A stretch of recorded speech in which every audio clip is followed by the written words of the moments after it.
മക്കയുടെ താഴ്വാരം മുഴുവൻ സ്വർണമാക്കി തരട്ടെയോ എന്ന് ജിബ്രീൽ എന്നോട് ചോദിച്ചുവെന്ന് പരിശുദ്ധ മുസ്തഫ സല്ലല്ലാഹു അലൈഹി വസല്ലം. ഞാനതിന് മറുപടിയായിട്ട് പറഞ്ഞു, വേണ്ട റബ്ബേ, എനിക്ക് മക്കയുടെ താഴ്വാരമോ സ്വർണത്തളികയോ സ്വർണത്താമ്പൂലമോ സ്വർണപ്പരവതാനിയോ സ്വർണ നാണയങ്ങളോ സ്വർണമലകളോ വേണ്ട.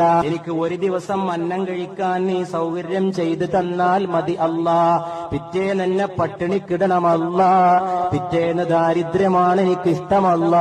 പിറ്റേന്ന് ഭക്ഷണം തരണമല്ല. അതിന്റെ പിറ്റേന്ന് വീണ്ടും ദാരിദ്ര്യം തരണമല്ല.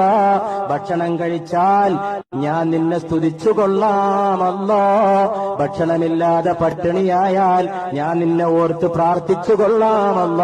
എന്നെ ഒരു ദരിദ്രനായിട്ട് ജീവിപ്പിക്കുകയും ദാരിദ്ര്യത്തിൽ തന്നെ എന്നെ മരണപ്പെടുത്തുകയും ചെയ്യണമേ അല്ലാ എന്ന് പരിശുദ്ധ റസൂൽ സല്ലല്ലാഹു അലൈഹി വസല്ലം.